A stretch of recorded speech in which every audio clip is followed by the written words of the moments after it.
ஐயனார் துணை சிறையில் அடுத்த வர எபிசோட்ல ஒரு வழியா வானதியை அவங்களுடைய குடும்பம் கோயிலுக்கு கூட்டிட்டு வந்துட்டாங்க. வசந்த் வராரு. என்னம்மா வந்துட்டீங்களா அப்படின்னு சொல்லிட்டு கேட்கவும் எல்லா ஏற்பாடும் பண்ணியாச்சு. இன்னும் கொஞ்ச நேரத்தில் நல்ல நேரம் வந்துடும், நீங்கள் இவளை கூட்டிகிட்டு வாங்க அப்படின்ற மாதிரி சொல்கிறாங்க.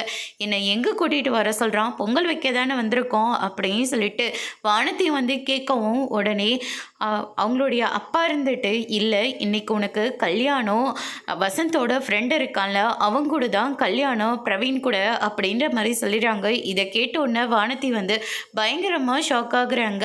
நான் பாண்டியை தான் விரும்பிட்டு இருக்கேன்னு உங்களுக்கு நல்லா தெரியும் தானே, அப்படி இருந்து இப்படி ஒரு கேவலமான காரியத்தை பண்ணி வைக்க உங்களுக்கெல்லாம் எப்படி தான் முடியுதோ தெரியல அப்படின்ற மாதிரி சொல்லிடுறாங்க. என்ன ஆனாலும் சரி, அந்த ஐயனார் குடும்பத்துக்கு மட்டும் நான் உன்னை கல்யாணமே பண்ணி கொடுக்க மாட்டேன் அப்படின்ற மாதிரி சொல்லிடுறாங்க. அதுக்கு அடுத்துதான் மணமேடை வரைக்கும் வற்புறுத்தி கொண்டு போய் உட்கார வைக்கிறாங்க. சீக்கிரமா தாலி எடுத்து கொடுங்க ஐயரே அப்படின்ற மாதிரி சொல்லிடுறாங்க.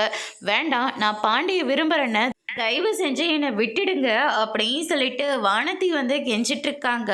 ஆனால் பிரவீன் இருந்துட்டு எல்லாமே தெரிஞ்சுதான் நான் கல்யாண மேடை வரைக்குமே நான் வந்திருக்கேன், நீ விரும்பினத்தில் எனக்கு ஒன்றும் பிரச்சனை இல்லை அப்படின்ற மாதிரி சொல்லிடுறாங்க.